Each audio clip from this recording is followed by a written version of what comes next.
Well, my dad was in the restaurant business, and he couldn't get fresh mushrooms for a dish that he had on his menu on a consistent basis. Couldn't get the quality of mushroom that he wanted to serve.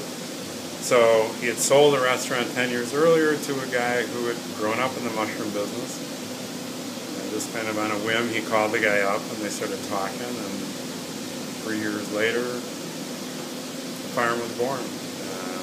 The main impetus was to produce a quality mushroom, supply local markets with.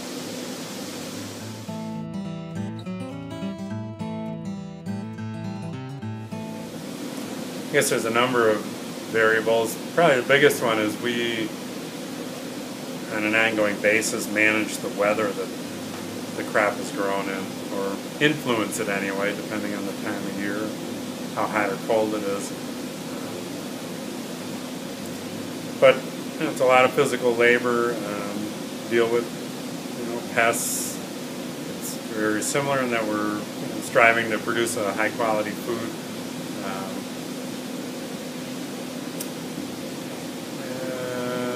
Different. They don't need any sunlight.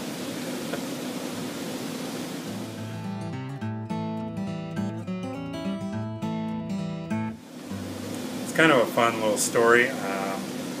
I had made a little bowl of mushrooms. I think my sister-in-law's boyfriend had said something about, oh, they're easy to pickle, just some vinegar and water and a little salt, half an onion and a pound of mushrooms. Or maybe I found a recipe that said that. And I made some and I served them at Christmas time. And they were sitting on a counter, and somebody was standing there and pretty much ate the whole bowl and said, these are really good.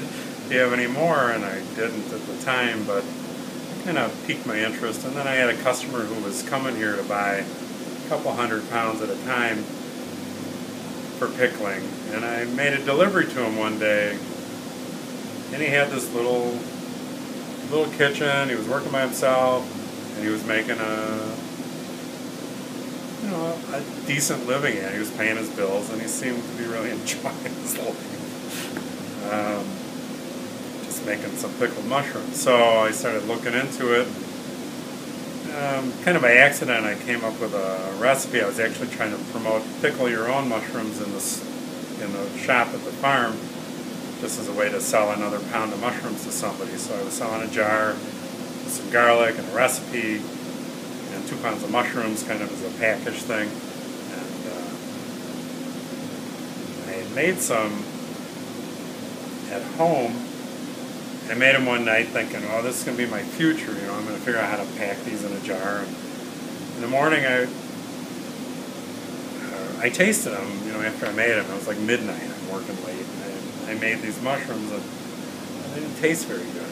So I just left the bowl sitting on the table, and the next morning I was sitting there drinking a cup of coffee, trying to figure out my next move. And my daughter came in and sat down at the table, and there was a towel over the bowl, and she lifted the towel up. She fished a mushroom out of the bowl and ate it. And I think I was just staring out the window, and then I watched her do it again. And I said, what are you doing? She was about 8 years old at the time. She goes, I'm eating these. They're good. So I tasted another one. I hadn't tasted any that morning. They'd been sitting in this bowl for about 8 hours. And they had gotten a lot better than when they had just come off the stove 8 hours earlier. So it kind of became a thread that I started following, and then one thing led to another, and I started looking at what I needed to do, and I had to go to school to get certified, to learn all the mechanics of, learn about microbiology and learn about food processing.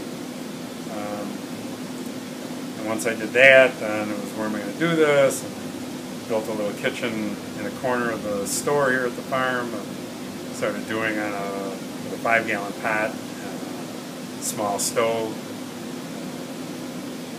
Just, making a little bit of pickled mushrooms when I had some free time. One of the kids that worked here at the time got excited about doing it. She started making some. We were so slow at the time that she could make a batch in between customers coming in. into the store. And that's, once people started tasting them, it was kind of, we were off to the races. So here we are 12 years later, 14 years later. We're still pickling mushrooms and some other products as well. 40 other products as well.